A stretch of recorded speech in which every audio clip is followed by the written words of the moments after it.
Haryana H9 PM news channel में आप सबका स्वागत है। आइए आपको कराते हैं खबरों। जैसा कि 12 मार्च को काउंटिंग होनी है चुनाव की, चेयरमैन पद के लिए जो चुनाव हुआ था और पार्षद के लिए भी हुआ था, सभी की काउंटिंग 12 मार्च को होगी। और 12 मार्च को काउंटिंग के तुरंत बाद ही पता चल जाएगा कौन हार रहा है, कौन जीत रहा है। लेकिन इससे पहले जो शहर में चर्चा हो रही है, जो समीक्षाएं चल रही हैं, उसमें कौन आगे है, कौन पीछे है, ये हम मोटा मोटी तौर पर पहले बता चुके हैं। लेकिन चेयरमैन ने का हमने वार्ड वाइज नहीं बताया था, तो उसका भी एक वार्ड वाइज एस्टीमेट लगाया गया है। उस एस्टीमेट के हिसाब से आज हम आपको बताएंगे कि किस वार्ड से बीजेपी प्रत्याशी जीत रहा है और किस वार्ड से मैक्सिम या किस वार्ड से किसको कितने वोट लगभग मिल रहे हैं। इस तरह का एक आकलन है। तो वरिष्ठ पत्रकार कुलदीप दहिया जी हमारे साथ हैं और श्याम सुंदर शर्मा जी हमारे साथ हैं। इनसे जानने की कोशिश करेंगे क्या कुछ माहौल रहने वाला है या क्या कुछ आकलन लगाया गया है। जी सर, कुलदीप जी बताएं। देखिए, यूँ तो सभी 16 वार्डों में टक्कर नज़र आ रही है। ये अलग बात है, किसी में मैक्सिन आगे दिख रहा है, किसी में बीजेपी उम्मीदवार हीरालाल इंदौरा आगे नज़र आते हैं। और मोटे तौर पे देखें तो वार्ड 1, 2, 3 मैक्सिन का पलड़ा भारी नज़र आता है और 4, 5 जो अन्य रहते हैं उसमें हीरालाल इंदौरा, और मैक्सिन का जो फेवर में जो नज़र और लग रहे हैं वो 6 वार्ड, 9 वार्ड और 16 में कांटे की टक्कर बताई जाती है। जैसा कि वार्ड जो एक, अगर हम आपको डिस्कस करें कि कौन सा है वार्ड एक है एकता चौक वाला। एकता चौक से लेकर जो ईदगाह कॉलोनी और आगे चल के रोहतक रोड, और उससे आगे बाईपास चलते हुए, रोहतक रोड से आगे बाईपास चलते हुए अम्बेडकर जो चौक है इसके सामने वाला एरिया, और आगे आके जो सीएनजी पेट्रोल पंप है, सीएनजी पंप है जो, उस वाली गली से लेकर यहाँ तक का वार्ड एक का एरिया है। और इसमें मैक्सिन का पलड़ा कहीं ना कहीं भारी दर्शाया गया है, क्योंकि यहाँ पर जो ये वार्ड है ये एससी कैटेगरी के लिए आरक्षित था। और वार्ड 2 की बात करें तो इससे आगे चल के बस स्टैंड के सामने ये वाला वार्ड 2 है, और इसी के साथ और थोड़ा आगे चल के दिल्ली चौक के आसपास ही ये वार्ड 3 है।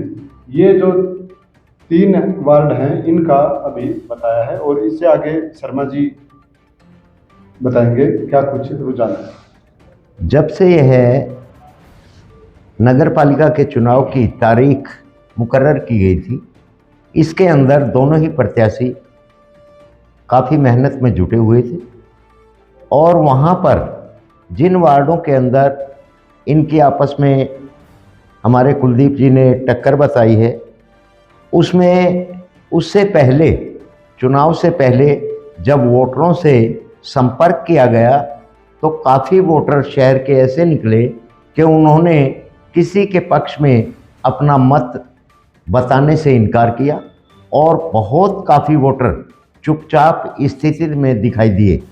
अब यहाँ पर 12 तारीख को इन दोनों कैंडिडेट और दूसरे अन्य कैंडिडेट्स की यानी यहाँ पर प्रक्रिया होनी है और इसका रिजल्ट आना है।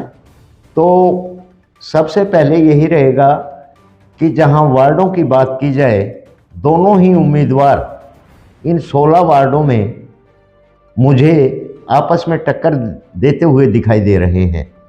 लेकिन जहाँ पक्ष और विपक्ष की बात है तो यहाँ पर 5 और वार्ड ऐसे हैं जो कि मैक्सिन के पक्ष में, और अन्य वो यहाँ हीरालाल इंदौरा के पक्ष में वोटर मतदान के पक्ष में रहा है। ऐसा है, पूरे 16 वार्डों में से जो एक आकलन निकल के सामने आया है, ज़्यादातर वार्डों में भाजपा का पलड़ा भारी दिख रहा है, और जो वोटर जो बोल रहा है वो ज़्यादातर भाजपा के बारे में बोल रहा है। लेकिन जो मैक्सिन का मतदाता है वो या तो चुप्पी साधे हुए है या बोल नहीं रहा है, ये भी एक आकलन को बिगाड़ रहे हैं। अदरवाइज जो बोलते हुए जो मतदाता हैं उनके बारे में चर्चा करें तो करीब 5 से 6 वार्डों में ही मैक्सिन बढ़त लेते हुए नजर आ रहे हैं, और जो बाकी के जो वार्ड बचे हैं करीब 8 से 10 वार्ड हैं जो, उनमें बीजेपी के मतदाता बढ़त ले सकते हैं। लेकिन कई जगह पे ये समीकरण बिल्कुल उल्टा भी हो सकता है। कई जगह जो चुप्पी साधे हुए मतदाता हैं, अगर वो सारे के सारे मैक्सिन के पलड़े में आ गए तो कहीं ना कहीं हीरालाल को भी हार का सामना करना पड़ सकता है, क्योंकि जो ये आकलन है, ये आकलन बोलते हुए मतदाताओं के हिसाब से है।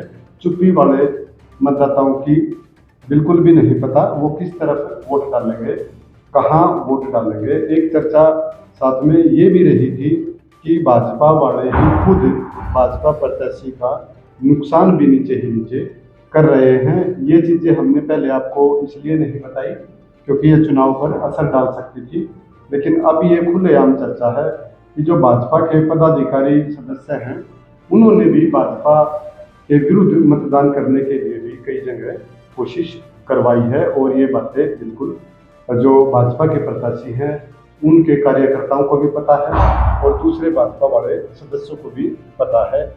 चुनाव से ठीक 3 दिन पहले या यूं कहें 26 तारीख को जो प्रदीप सैनी है उनको भी पुलिस ने पकड़ लिया था। हालांकि बाद में काफ़ी लोग वहां पहुंच गए थे और वो मामला सॉर्ट आउट बहुत जल्दी ही हो गया था, लेकिन इसका प्रचार नीचे ही नीचे बहुत ज़्यादा फैला। अगर वो भाजपा के विरोध में फैला हुआ निकला तो भी भाजपा प्रत्याशी की मुश्किलें खड़ी हो सकती हैं, ऐसा अनुमान लगाया जा रहा है। बीच में जो ममता मेहरा प्रत्याशी ने सीएम के आने के बाद समर्थन दिया, उस समर्थन के बाद एक तरफा लहर हीरालाल की चली थी। अब वो कितनी उस लहर को भुना पाएंगे या कितने मतदाता उनके पक्ष में जा पाएंगे, ये 12 तारीख को ही काउंटिंग के दौरान खुलासा होगा और जीत हार का वहीं पता चलेगा। अब जो मैक्सिन है, जो फाइटर है इस चुनाव में, उनका ये मानना है कि जो मतदाता थे, जो ग्रुप जो बना था, चाहे वो किसी भी बिरादरी का था, उसमें से बहुत से मतदाता बीजेपी में जाने की बजाय मैक्सिन की तरफ आए हैं। इसीलिए उनका पलड़ा भारी है और वो चुनाव जीत सकते हैं। जी शर्मा जी, और क्या कुछ बताना चाहिए? सबसे बड़ी बात इस चुनाव के अंदर ये देखने को मिल रही है कि अगर लोगों की सोच, क्योंकि ऊपर से नीचे तक भाजपा की सरकार प्रदेश में बनी हुई है, और अगर लोगों की सोच यह बनी हुई है कि जब तक यहाँ का चेयरमैन भाजपा से संबंधित नहीं होगा तो शहर के विकास में काफ़ी रुकावटें आएंगी। अगर उन्होंने अपनी सोच का सही परिचय दिया है तो वो हीरालाल इंदौरा और भाजपा पार्टी के पक्ष में वोट करके यहाँ से हीरालाल इंदौरा को बनाने में कामयाब रहेंगे। जी दिए साहब, क्या कुछ बताना चाहिए? देखिए, चुनाव में दोनों ही जो मुख्य प्रतिद्वंदी हैं उनकी कुछ अच्छाइयाँ रही, कुछ उनकी कमियां भी रही। जो बातें निकल के आ रही हैं चर्चा से, उससे पता लगता है कि मैक्सिन की जो नीति थी अकेला चलो, वो उनके फेवर में गई है। उन्होंने निजी तौर पे जाके जहाँ जैसे सूचना मिली वो पहुँचे हैं। कई वर्गों ने बताते हैं कि आखिरी रात में ही उनको समर्थन दिया है, तो इस हिसाब से वो काफ़ी आशान्वित हैं। दूसरी तरफ जो हीरालाल हैं, उनके पास जो जनशक्ति थी वो मैक्सिन के मुकाबले कहीं ज़्यादा रही, क्योंकि पार्टी का एक सिस्टम था। वो इस सोच रहे हैं, ऊपर सरकार के फेवर में भी वोटर जाते हैं क्योंकि ये सोचते हैं कि वे सरकार के पक्ष में जाएंगे तो ज़्यादा काम हो सकते हैं। तो इस वजह से वो अपने आप को ज़्यादा हैवी मानते हैं। लेकिन कुछ जो प्रसंग आपने चर्चा की, हो सकता है वो कितने कारगर रहे होंगे, ये तो 12 की गिनती के बाद ही स्पष्ट हो पाएगा। शर्मा जी, ममता मेहरा बेशक चुनाव मैदान से हट गई थी, लेकिन उनके भी वोट कितने पड़े होंगे? और जो तीसरे कैंडिडेट हैं किरण, उनके बारे में क्या कुछ कहना? यहाँ सबसे बड़ी बात यह है कि जिन उम्मीदवारों को चुनाव चिन्ह मिल चुके थे चुनाव लड़ने के लिए, वहाँ पर उनके सिंबल उनके नाम वहाँ पर वोटर लिस्ट में भी और जो इनका सिंबल था नाम के साथ दर्शाया गया था। लेकिन एक बात ये देखने को मिल रही है कि जिन लोगों ने सही तौर पर ममता मेहरा सैनी को समर्थन दिया था, हम ये समझते हैं कि उन लोगों ने अपने वोट का इस्तेमाल ममता मेहरा सैनी को देने का काम अवश्य किया होगा। और जहाँ तक ममता मेहरा सैनी की बात है, हमारे इसी आंकलन में लगभग 350 से 500 वोट तक वो ले सकती हैं। डॉक्टर सेठी अमर अस्पताल, a unit of tulip hospital अब आपके शहर खरखुदा में जनरल सर्जन और स्त्री एवं प्रसूति विभाग 1 दिसंबर 2024 से 24 घंटे उपलब्ध रहेंगे।